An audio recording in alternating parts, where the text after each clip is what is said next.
Players gather to cast powerful spells, some of the oldest and most powerful in the history of Magic the Gathering. Demonic Consultation, Ad Nauseam, Underworld Breach, and many others. Battling head-to-head in brutal combat, they all have one thing in common: to uphold their legacy and the search for eternal glory.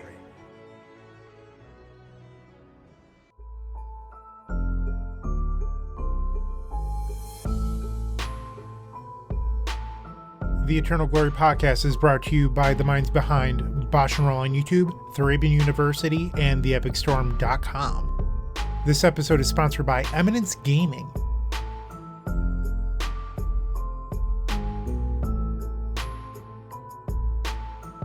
Hello, and welcome to episode 103 of the Eternal Glory podcast, Shifting Foundations, the Core of Legacy.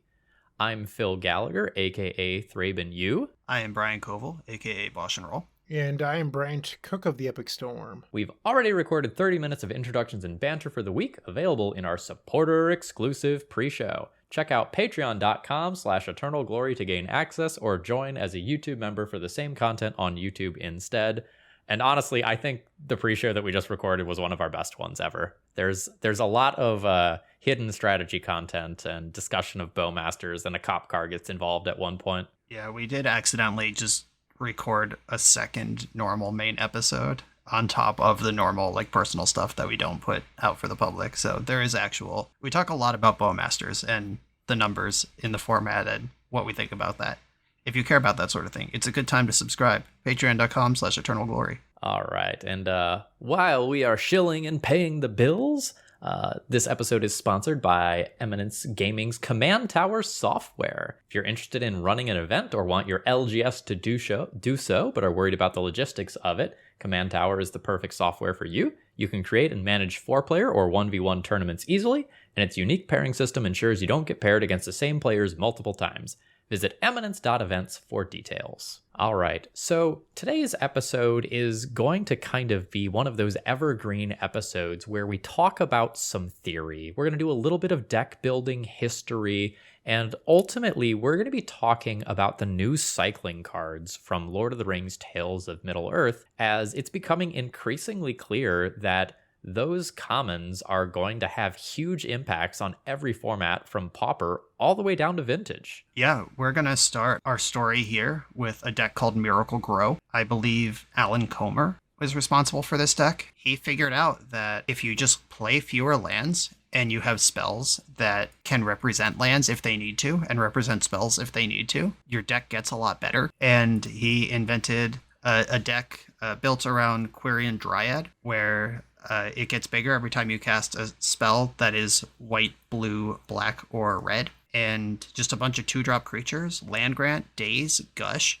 Those sound familiar, right? Those are all cards that we either play or would if we could. Just went nuts with a deck with only 10 lands in it. And this was at a time when people were putting between 20 and 30 lands in decks because people didn't know anything yet. Theory was very young. And this was a huge leap forward. It just really changed how deck building was even thought about. If you look at the super early decks in Legacy, you have Bant Threshold, the predecessor of all of those Delver variants that so many people love today. And back in the early days of the format, Brian, you had 2 cantrips you were allowed to play if you remember them: Brainstorm and Portent. That was the end of the list. Yeah, there's a story, I think Adam Barnello told this story in one of his articles, where it was an old 1.5 tournament before Legacy was even called Legacy. And he cast a Portent against Osip Lebedovich, who had just played it because it was a local thing. He wasn't a big 1.5 guy. And he kind of made a face and picked up the Portent and was like, this can't be the best card you can play. He just couldn't believe that this cleared the bar of playability and that there wasn't something that was better than it. But yeah, for a long time, it was Brainstorm and Portent. And also for a long time, people thought Brainstorm sucked. I believe it was Andrew Cuneo who figured out if you put it in a deck with Thawing Glaciers, you can shuffle your deck pretty reliably, and then you don't have to redraw the bad cards. And that just took Brainstorm from awful to insane once people figured that out. Brainstorm was not voted the worst card in Ice Age. That was Necropotence. Check the records, it's there. But Brainstorm was on the list of awful cards from Ice Age at one point before people figured out how to use it.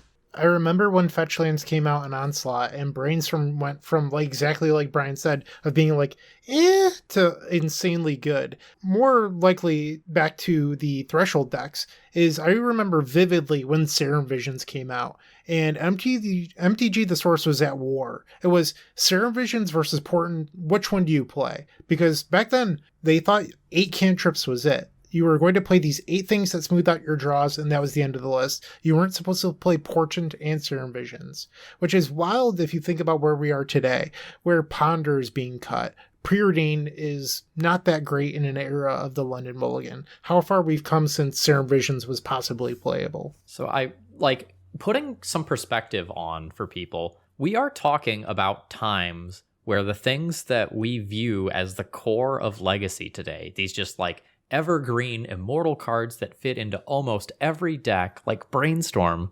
were questioned. That the very idea that cantripping was good hasn't always existed. There was definitely a time period where if a draw spell didn't create card advantage, it didn't see play. And it was like that until 2007, 8. Like Brainstorm was kind of the exception of the rule, but people played Skeletal Scrying in Legacy and AKs and stuff like that because you needed to go up on cards. Right. That was also there is some more context for this. Like deck building theory has evolved, but also cards are different than they used to. Back in the day, cards were just worse, or at least win conditions were worse. We didn't have Planeswalkers, we didn't have Dreadhorde Arcanist and Ragavan, you know? There wasn't stuff like that. So a lot of the times it was just counting up who had the most cards at any given turn, and that was probably the person who was going to win. It's probably better that Magic's not like that anymore. A card like Serum Visions versus the long-term value of accumulated knowledge, it was just not even really a conversation. So all of this led to a type of deck building that got to be known as Xerox. And Xerox are copy machines, for those of you who are not old enough to remember copy machines.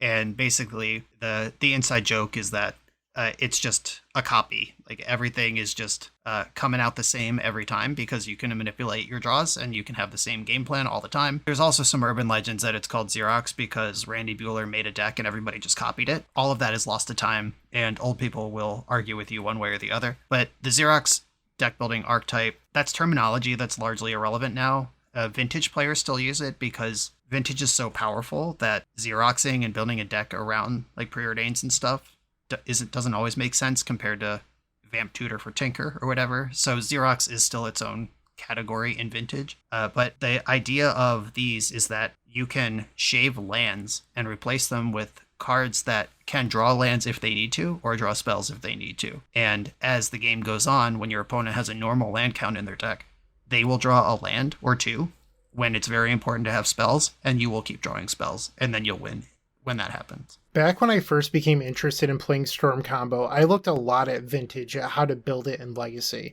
And I would read the Mana Drain, which was the big forum back in the day. And they talked a lot about a rule of 1 mana for 1 card. And oftentimes it was cards like Sleight of Hand, Night's Whisper, and Chromatic Sphere. And at the time, I thought all of the eggs from Odyssey were so cool. And I was like, they make perfect sense. But they didn't follow the rule. I think they were honestly correct at the time, because back then storm decks you didn't have a powerful engine like Past in Flames or Ad Nauseam. It was literally just chaining Sleight of Hands and Night's Whispers until you cast your 10th spell. Storm decks were much more honest, and that worked at the time because the philosophy behind it was strong. And I think it's just worth noting because I think a lot of the core concepts of deck building today are still based around that. Yeah, you see a lot of weird stuff like that. Like seeing it written down 1 mana for 1 card in some sort of intellectual capacity seems preposterous, knowing what we know now. Like sometimes spending 3 mana on 1 card is worth it if that card is of a certain quality or answers a certain problem. And like we have a more sophisticated thing. And I actually see a lot of statements like that in casual commander circles, which, I mean, feel free to roll your eyes, but that is the average Magic player now. And you see a lot of stuff like card must draw more cards than it costs for me to cast it, or like a mana rock must pay for itself within 2 turns of being cast. And you just see these like weird heuristics that may or may not actually make sense, but people still have them. And I think it's safe to say that the casual commander deck building median person is probably close to a 2001 era budding Magic Pro.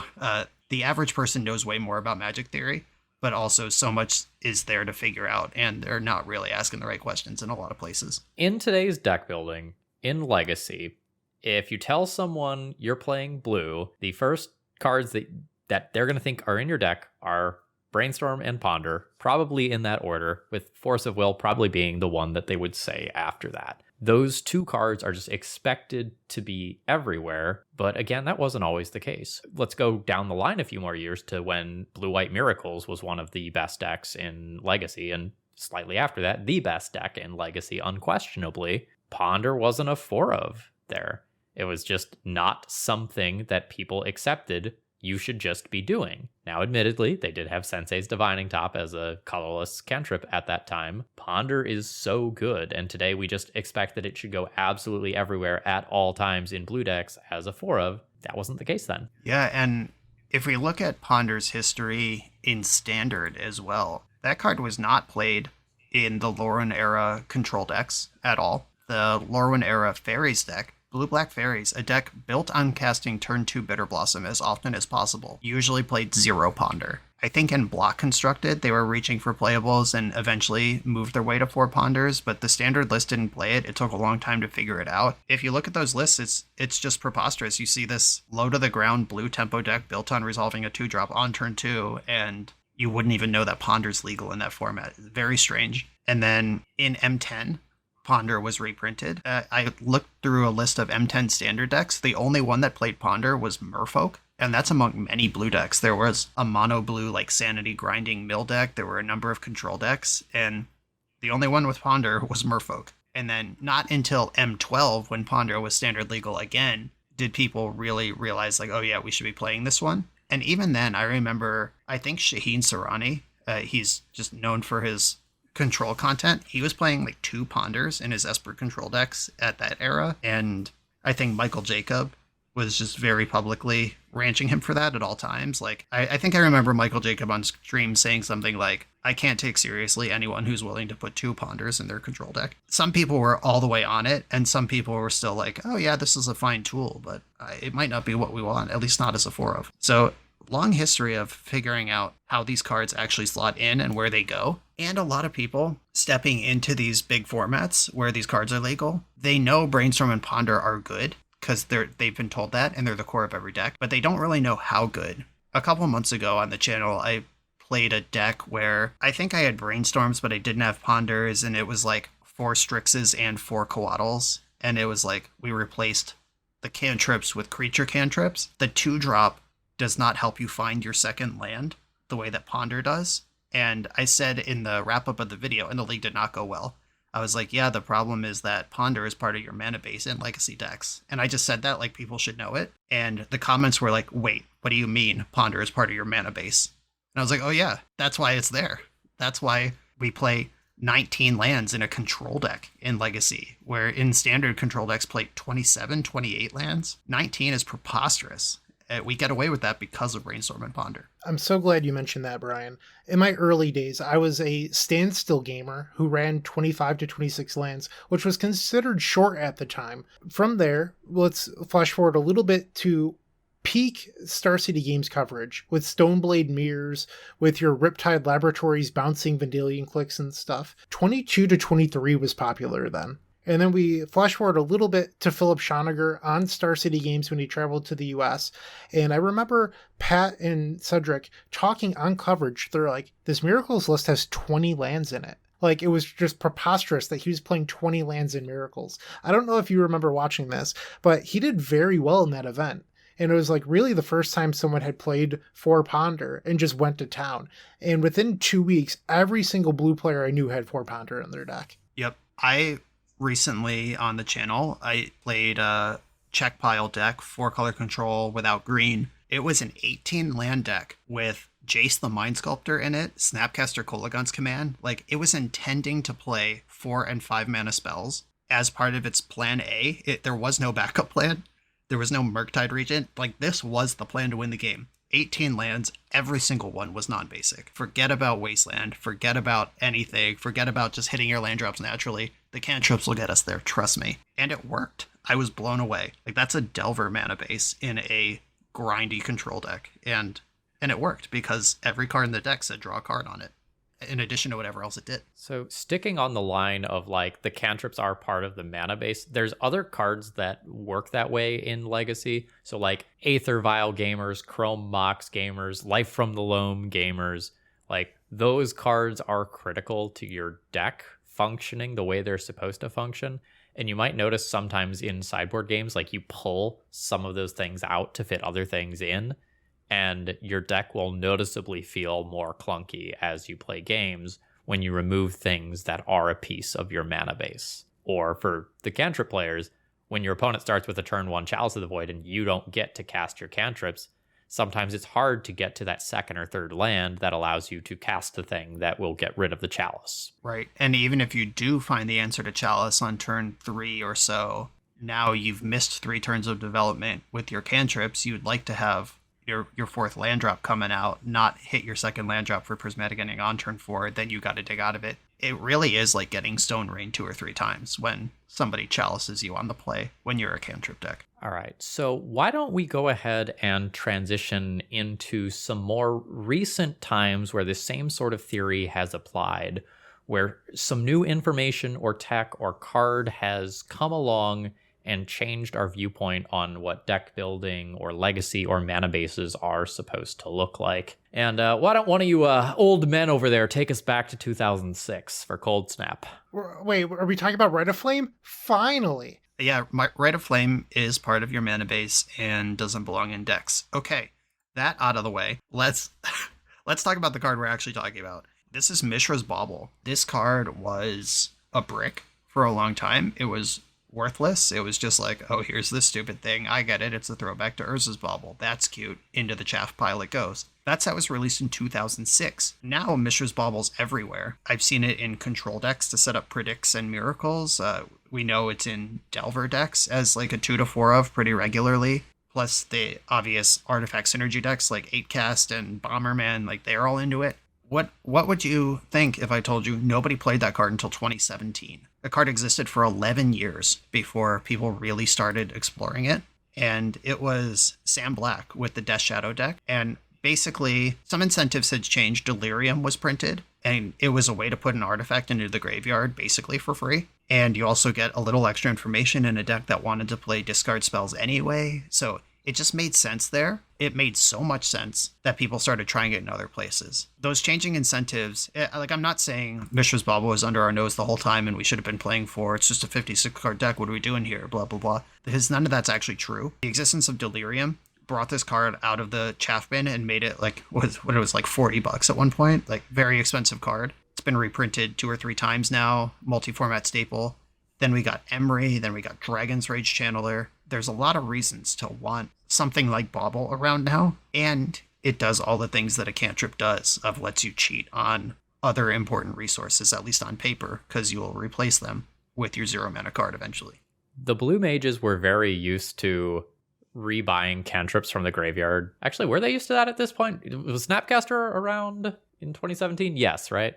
Yeah. 2010 was Snapcaster, maybe 2011. Oh, my bones. I can't keep track of time. Oh my gosh. All right. That play pattern was like already around. And I think when people realized that they could start looping these baubles from graveyard, it got kind of silly. Like Emery is the way that we're still allowed to do it in Legacy. Luris doing it for a little while was very strong as well. Around the same time period, we also gained Street Wraith. I mean, I think it came out about a year after Cold Snap. Traditionally, Street Wraith was a Death Shadow only card. It first released, people were like, oh, you could play a 56 card deck no matter what now. You could just literally throw it into anything. It's absolutely free. A lot of people were mostly excited about Glass Cannon decks at the time, like Belcher or Oops All Spells. But outside of just Death Shadow, we're now seeing it in decks like Doomsday because the free card draw matters so much. And I think Street Wraith, like Ponder, is actually a part of the mana base because it allows you to cheat on lands. Yeah, Street Wraith is really interesting because it compares pretty comparably to another card, where you just mentioned how Street Wraith is clearly for Death Shadow.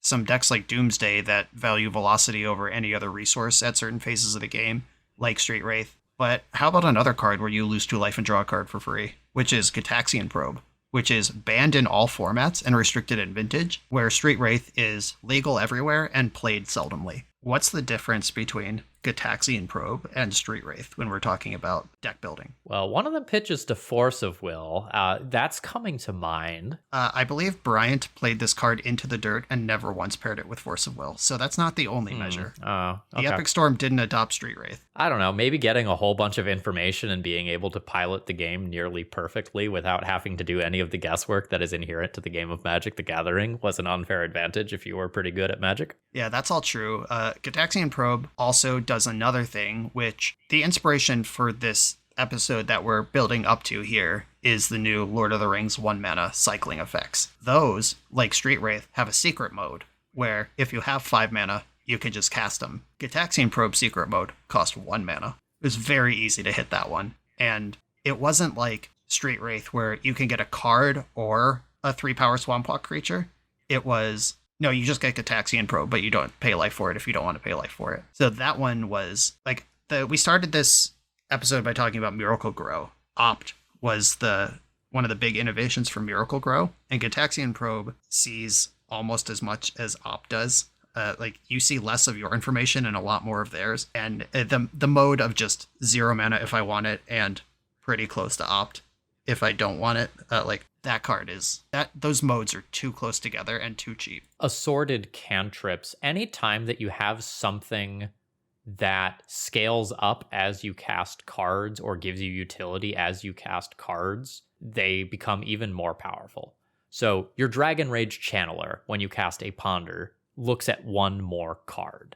And that doesn't sound like a lot, but over the course of 5 cantrips that you might cast in a reasonable game, that is so much extra information. That's so many extra cards to the graveyard, fueling a Murktide Regent or another Delve card. And like we've seen the play pattern of cast a bunch of cantrips, cast a Treasure Cruiser, dig through time, break multiple formats. Well, Phil, there's also a reason that if you look at current era Delver sideboards, it's almost exclusively 1-ofs. So like you might see a couple copies of Pyroblast, 1 Null Rod, 1 Meltdown. It's because Dragon's Rage Channeler makes it so you're going to find your 1-ofs in almost every reasonable matchup. And Mishra's Bauble, like with Dragon's Rage Channeler, you get the double whammy. Like I talked about Delirium and card selection both being reasons to play Mishra's Bauble. You get both. DRC cares about Delirium, and when your Mishra's Bauble turns into Consider, a 0 mana Consider, that's a massive upgrade from even just what you're getting out of the Mishra's Bauble. I like how we went from talking about Opt, and I thought to myself, I'm like, oh man, if Consider existed in 2006, Threshold would have been nuts, to Urza's Bauble and Mishra's Bauble are just free Considers.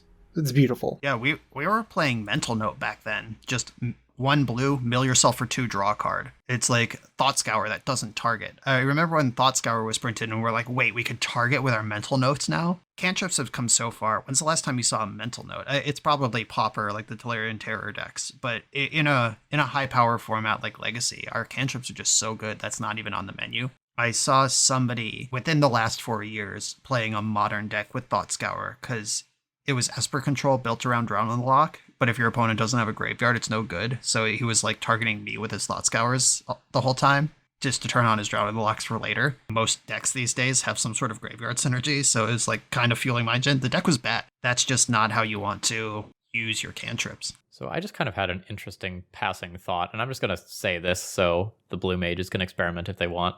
Remember when we were playing around with Abundant Harvest? The green sorcery, you choose land or non-land, you reveal cards from the top of your library until you reveal a card of that kind, put it into your hand, the rest go on the bottom. That's a cantrip that gets around Orcish Bowmasters. That's just a passing thought. I don't know that that card comes back into the bar of playability given the other things that we have access to, but food for thought. Phil, you probably won't believe me, but I've been discussing that card the last couple weeks with the Storm people because I've been desperately trying to cut blue from the Epic Storm. I'm like, what about Abundant Harvest? We could cut down on lands, like we could go lower than 12, and like it doesn't care about Bowmaster, but I think at least in a deck like TES, the average card quality is lower. You're going to hit a Rite of Flame or whatever instead of some powerful card like Prismatic Ending. But I've been thinking about that card a ton, and maybe it's just time to bite the bullet. Yeah, there is a floor for what the replacement effect, like we've been talking about cantrips as shaving lands to replace them with spells that could be land. It seems like Abundant Harvest is the most obvious, clean, playable execution of that, because it's literally, do you want a land or a spell? I got you. What I found with that one in the early days when it went in Strixhaven, when it came out, it was previewed and it was in the Mythical Archive sheet for Strixhaven, then was actually released in Modern Horizons 1. And I did a lot of playing with that. We all did. And we were like, wait, can we play 17 lands now in Control? Like 18 maybe? Go down from 20, 21. And I found that one, the fact that all it does is replace itself with one card at random was not good enough. And I would actually just rather have 20 lands than 18 lands and some number of Abundant Harvest. Because what you get out of a Ponder is very different than what you get out of I select a land and then lands in your hand. And what Bryant was just saying about the card quality being bad. Like if in the mid game you're in top deck mode and it's like Ponder, gas, I get to see up to 4 cards here and look for something to do, versus Abundant Harvest where you cast that and it like binds the next Abundant Harvest, or Force of Will that you don't want right now because you need action. Like I was not impressed by Abundant Harvest, although it makes it very clear what you're going to get when you cast, which you don't necessarily get out of other cantrips. It doesn't get enough of it to clear the bar for me. Let's talk about one of the other very broken cantrips. We already touched on Gitaxian Probe. Let's go to Arkham's Astrolabe, which if you want to play it, you now have to go all the way down to Vintage. As for a single colorless mana, this just obliterated the color pie and alleviated so many problems of 4 to 5 color mana bases. And it was an artifact, which was often an upside because it was played alongside Oko, Thief of Crowns, and so it fixed your mana early and then became a 3/3 that beat your opponent to death. It was also the only way to give Icefang Coatl Death Touch. There has not been an Icefang Coatl with Death Touch since Arkham's Astrolabe got banned. It can't be done in Magic. The mana bases just don't support it. And yeah, Arkham's Astrolabe is a fascinating little piece of Magic history. That was just in the common slot. Nobody thought anything of it. It's like, oh yeah, this will enable some snow decks in Draft. And then it just got banned in Modern, Pauper, and Legacy. All non-vintage formats where it was legal. You can't play that anymore. And the whole time, it took me a very long time, I'll admit. Obviously, I was benefiting from it. That's exactly my kind of card. The whole time I was like, how are we going to ban a 1-mana cantrip that fixes your mana? Ban? Like, do you know what cards are banned in Legacy? Fast Bond. Yawgmoth's Bargain. Like, this is the Legacy ban list. Survival of the Fittest. We're going to put Arkham's Astrolabe alongside those? Are you crazy? As it unfolded over the next year or so, however long it was legal, by the end I was like, oh yeah, it's not about raw power. It's about the color pie and how that is the way that Magic the Gathering is balanced. It costs you nothing to get complete freedom from Richard Garfield's color pie. And I think if Astrolabe didn't cantrip, it probably wouldn't be banned. I don't think that's worth investing a card into. I think you could still do that in ways in Magic that don't get played. But the fact that we stapled the old Miracle Grow, the Xerox, the draw card onto it, so we're cheating on land count, and we can play exclusively basics without ever worrying about color constrictions, busted. What you get on top of your cantrip is really what we're talking about here. Like, that's the difference between Gitaxian Probe and Street Wraith, and that's the difference between being banned in all formats and being played in fringe decks. Like Probe and Astrolabe versus Street Wraith. I'm going to have a hot take here. I think that Arkham's Astrolabe would have taken a lot longer to get banned if you didn't have Oko behind it, turning it into an elk and beating your opponents to death with it. I think it probably would have been legal for at least another year. I don't think that's a hot take at all. Did they get banned in the same ban wave, or did they exist independently at any point? I believe they were the same. I'll look it up right now. Okay, because like I don't want to say I wish Oko was never printed, because I made a lot of money with that card. I won a Grand Prix with that card. Made multiple Eternal Awakened top 8s with that card. Love Oko. Astrolabe was such BS all on its own. I know I've told this story before, but in round 1 of Eternal Weekend Paris 2019, I was on the draw, and my opponent mulled to 6 and then went like Ancient Tomb, Chrome Mox, pitch a red card, Blood Moon. I went to my turn and I went Basic Island, Arkham's Astrolabe, passed the turn with 7 cards in hand to their 1 card in hand. That was Among the most unbeatable I've ever felt in any game of Magic, I would do anything for that high back again. I'll be in back alleys paying high amounts of money for someone to inject Arkham's Astrolabe into my ass. Yeah, and that is what I want. And I was on the other side of this, losing my goddamn mind, trying to play Death and Taxes and Moon Stompy. Bryant is over here just going like, well, have you reimagined the deck for the metagame? You know, maybe you just need to adapt. And I'm like losing my mind, like, Bryant, I have tried. I can't adapt. I can't beat it. Yeah, it's a mana ability. What are you going to do? Pithing Needle it? Good luck, nerds. Yeah, that was a great time to be a blue mage. I have the answer on the banning of Arkham's Astrolabe. It was banned in the giant banning of February 15th of 21 alongside Oko and Dreadhorde. But if you go through other formats as well, that's the one where they just cleared every format of a bunch of different cards. Oh yeah, that was the dark COVID lockdown times, because I was just talking about a tournament that happened in 2019, and you're talking about a ban list that happened in 2021. We had a full year of Snowco. I don't remember it lasting that long, but holy moly. I do, sir. I believe you. Yeah. All right. Enough of the old stuff. Let's go ahead and talk about the new stuff. And by that, we specifically mean the Lord of the Rings 1-mana cyclers. So in case you're somehow not familiar with this cycle yet, each one of the non-blue colors got a 6-mana creature with land cycling. And we'll talk about exactly what it cycles for in a second. And then blue got a 5-mana sorcery that land cycles. I'll just read these real quick. Let's tear off the Band-Aid. Eagles of the North, 5 and a white, 3/3 flying. When it enters the battlefield, creatures you control get +1/+0 and first strike till end of turn. And it has plane cycling 1. Generous Ent, 5 and a green, 5/7 reach. When it enters the battlefield, make a food token, forest cycling 1. Lorien Revealed, 3 blue, sorcery, draw 3 cards. Oh, baby, I like that. Island cycling 1. Oliphant. Hey, Timothy Oliphant came up in our pre-show. Patreons, join that thing if you're not there already. Enjoy that. Justified is back. Anyway, Oliphant, 5 and a red, 6/4 trample. When Oliphant attacks another target creature you control gets +2/+0 and trample till end of turn. Mountain cycling 1. And Troll of Khazad-dûm, 5 and a black. Troll of Khazad-dûm can't be blocked except by 3 or more creatures. 6/5, swamp cycling 1. Super menace. Yeah, it's so menacing. All right, so the first thing that I want to touch on here, just in case you haven't realized these say things like island cycling. So you can get any island, including things like Volcanic Island or Underground Sea. And our previous land cycling cards did not allow you to do this, and this is an incredible upgrade. Well, Phil, if it gets any island, what about Mystic Sanctuary? That's an island, Brian. Oh, so I can get that. And then I could get back the Lorien Reveal to get another land.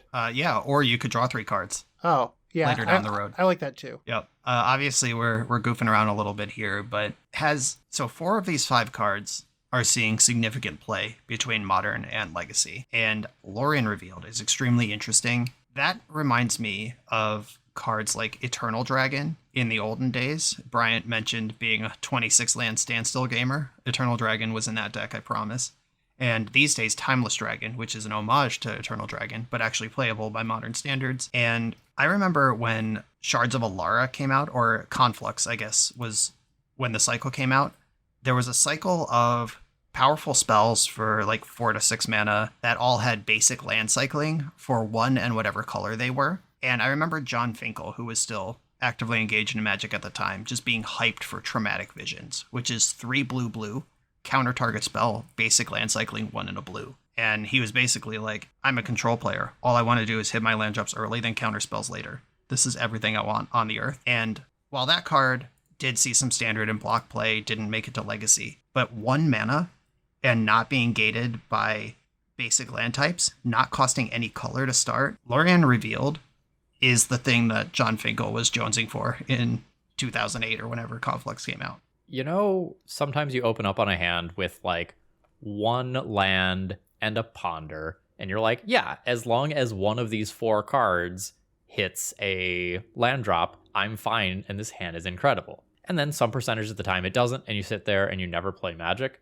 Well, this cycler set is just like, okay, I always have my first 2 land drops covered in these sorts of situations. When you don't need the land, they are real spells. Anyone who watches my stuff, they know Island Ponder Keep is one of my mottos. And there are many recorded instances caught in 4K of me keeping a 1-lander with a bunch of 3-mana planeswalkers on the draw with a Timeless Dragon. And I'm just like, if I draw any Ponder, any Brainstorm, or any land, this hand is just going off, and I would never keep those hands in my life without Timeless Dragon. And Timeless Dragon now costs 1 instead of 2 to hit that second land drop. I would like to point out that Lorien Revealed is an instant, so you can Ponder.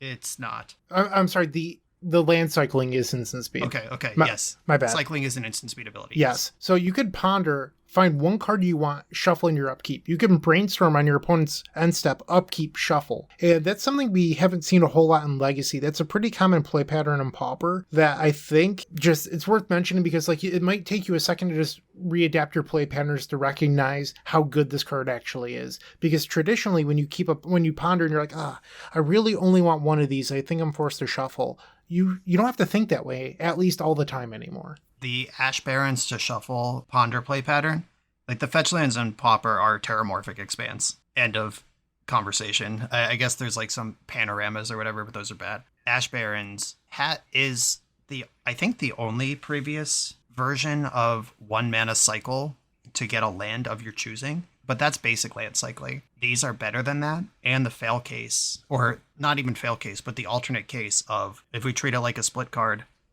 the split card on Ash Barrens is Waste, and the split card on this is Ancestral Recall, or Unblockable Giant Creature. I think this set of cards is very, very much a fundamental shift in Legacy, kind of like the modal double-faced cards were, where people are now picking up on how good these cyclers are, in the same way that it took a little while for the modal double-faced cards to see as much play as they do. But now, like, you're playing against a Moon Stompy deck, you just expect that there's 4 copies of Shatter Skull Smashing in there. People have realized, the upside of that being able to imprint on Chrome Mox or Pitch to Fury is worth the downside of it occasionally going and Lightning Bolt you.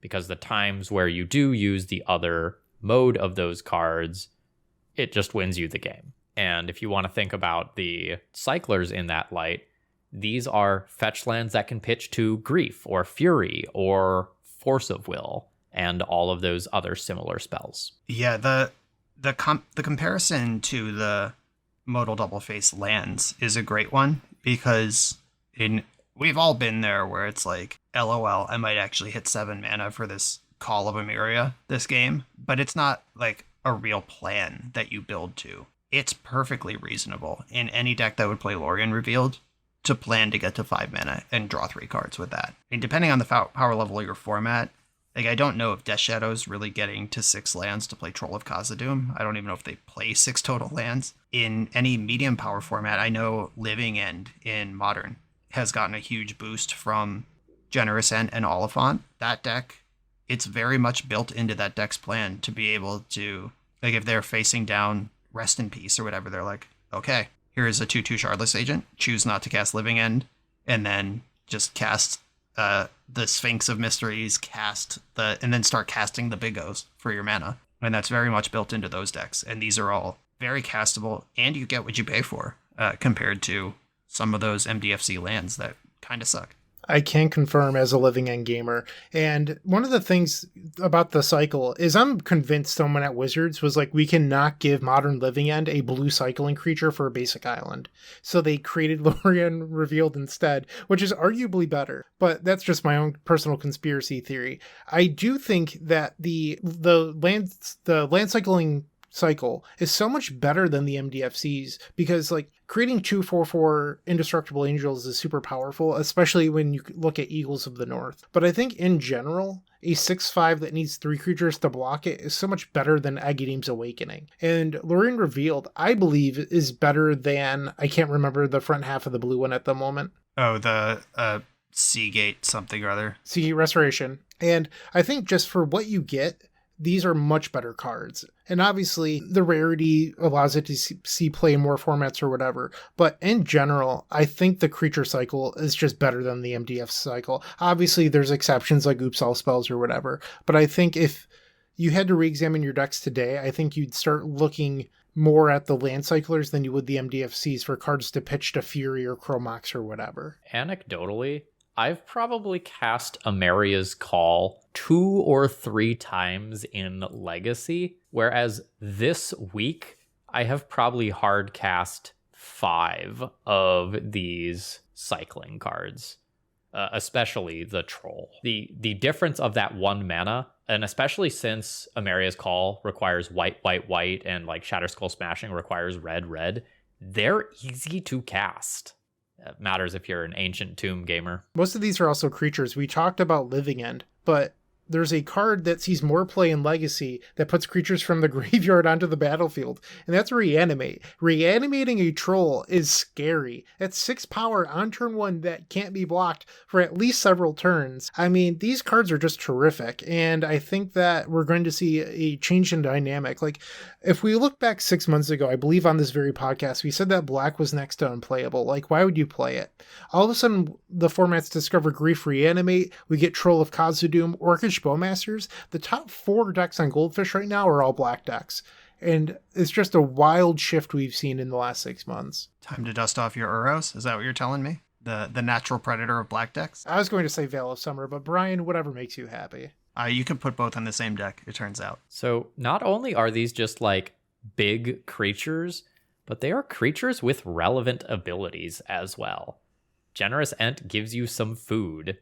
And if you get to the point where you're casting one of these things, the food is probably nice to help you stabilize and get a little bit more wiggle room. The Troll is so hard to block. Like, I cannot overstate how scared I am when my opponent reanimates one of those and I don't just have a Swords to Plowshares in hand immediately. For the Troll, it doesn't die to Fury. It's a 6/5. And then if you look at the Ent, it blocks a Dragon's Rage Channeler or a Delver and survives a Lightning Bolt. Yeah, it can even bounce off all but the largest Murktide regions, too.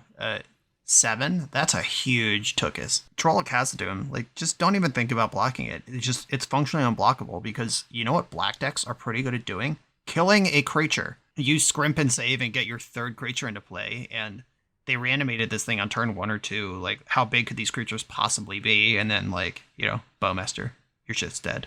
Take 6.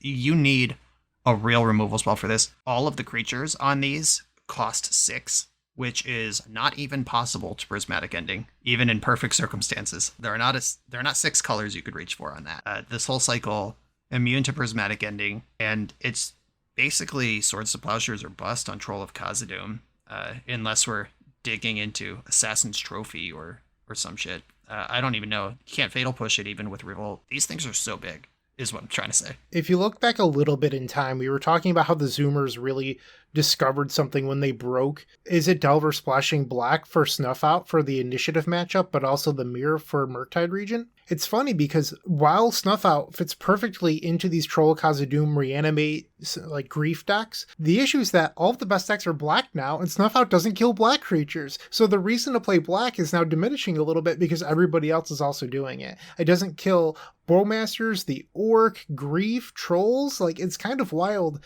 how quickly Snuff Out went from being the nuts to maybe we'll play one. Also misses the Plague Engineer, which is shutting off your Bowmasters. Yeah, I've seen a lot of Sheoldred's Edict lately. That one is pretty nice because it's an edict that can clip the Bowmaster even if the army's in play. So you can name non-token creature as the sack out. There's some stuff you can do, but I think Grixis is pretty cool right now in general, both on the tempo, mid-range, and control scales of Grixis. The thing about Grixis that has always been the most interesting and frustrating challenge is you don't have Swords to Plowshares. You got to figure out what the spread of, like, Sudden Edict is good against some things, but it's bad against Bowmaster because it brings its own 2nd creature. Fatal Push is good till it's not, till you're looking at a Troll of Khazad-dûm. Are we going to put actual, like, go for the throat in a deck? I don't know. It's like a frustrating but rewarding exercise when you understand the metagame and know what you need to kill and what removal spells to play to do it.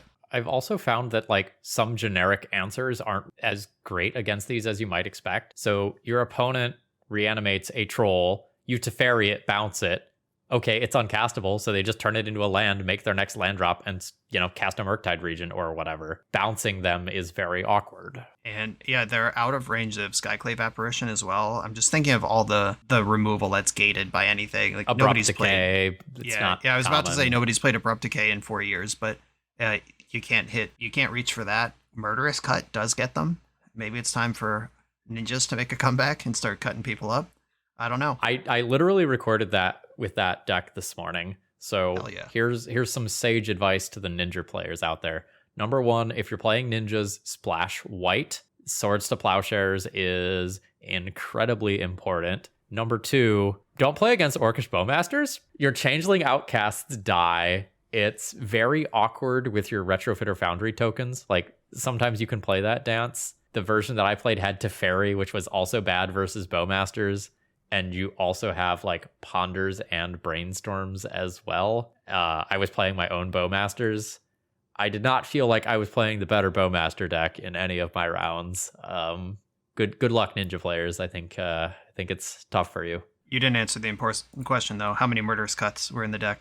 None. There we go. Four That's the pun. Swords to Plowshares, 1 Prismatic Ending, 2 Teferi main. I've played a lot of ninjas, and I know this is not the purpose of the episode, and we're running low on time here, but all of the deck space, when you get cute with shit like that, affects the ninja plan. And I just wonder, like, how much of a ninja deck were you? Or were you like an Esper mid-range deck with a hoop-jumping win con? That was probably worse than just some card. I don't know. Like, we don't need to have that whole conversation, but I'm immediately suspicious of the list based on all the things you just said. Your gut feeling is correct. My conclusion began with, God, I missed 4 days. I missed having days to protect those ninjas so much because I had to make space for the other cards. Deck building lesson here. We're talking about replacing things with other things. That is the topic. And opportunity cost, where you can shave a land for Troll of Khazad-dûm, but you probably shouldn't shave a land for Abundant Growth or Abundant Harvest. And you probably shouldn't cut all your ninja protection spells for 3 mana Planeswalkers in a deck built to do something cool on turn 2. Count it. Maybe I should have played the Troll, though. Yuriko trigger, reveal Troll. Oh. Yeah, get wrecked. Ninja Scam, coming soon. That sounds reasonable, actually. Grief is a pretty good hit. Reanimating your Yuriko when she gets bolted. Okay. My juices are flowing now. All right, so does anyone have any other thoughts here regarding our Lord of the Rings mana cyclers? I just want to say that Lorien Revealed it's making waves everywhere that it's legal. In Troll of Khazad-dûm, the reanimate synergy is there. Generous and Oliphant, they make sense in Living End and maybe some other Pauper decks. Pauper Reanimator is getting some cool toys. The Commander Masters is downshifting like 40 cards into Pauper, by the way, including Dread Return. So there might be some stuff that we talk about down the road in Pauper. But Lorien Revealed, I think the Vintage Challenge, if I'm correct in my timing, was won last week, or it was a finals chop of some mono blue nonsense deck with just like 8 forces, 4 Lorien Revealeds, and random win con in there somewhere. I didn't look closely at the list, but I think Ego Baronin is back in the queues and just farming challenges like it's 2020 again. This Lorien Revealed deck looks pretty cool. Also, if we are to trust the secondary market as a measure of playability on cards, I bought all of these cards in regular and foil last night because I knew I was going to need them for both Pauper and normal Magic. All of these cards are like 15-20 cents, and the foils are like 20 or 30 cents, except Lorien Revealed, which is a full dollar bill for the normal version and approaching 10 for the foil. It has a lot of heat on it, and people seem to know that, and they're buying up the good ones. All right, so real talk. Did you buy foil Eagles of the North? You know I did, Phil. I'm a sicko. Also, the full 8 of 4 Eagles of the North and 4 foil Eagles of the North was under $2 total. And I noticed another weird thing that kind of skeezed me out. Oliphant has a special treatment, like an extended art treatment, and the other 4 don't. There's just the card, and then Oliphant just has 2 printings. It's part of one of those cool multi-art panoramics, which makes sense, but also gave me the heebie-jeebies when I was shopping and had to buy 6 of these because I'm a completionist sicko and couldn't just not buy the other art for the one that I'm never going to play. Every time I've placed an order on Haru yet in the last month or so, I've added all of the land cyclers that they still had in stock in Japanese foil to my cart. So I have at least 12 of each Japanese foil, and they all cost less than 50 cents to pick up at the time. I just think that these things are going to be multi-format all-stars for years to come. Yep, you've already paid your rent with the Lorien Revealeds. If you turn around and flip those now, you probably get 15 or 20 out of those Japanese foils, but I know you're not going to. Cool cards, and I like cards like this. Just this type of printing, these are meaningfully impactful to multiple decks across multiple of the strongest formats in Magic, but they're just like cool commons that enable draft. Like they help you hit your land drop in draft, and then they're a big creature later. And none of them are nonsense. Like this isn't Arkham's Astrolabe enabling a draft archetype. These are just cards, and they're totally fine, and they're not broken, but here we are dedicating a podcast episode of legacy content to them.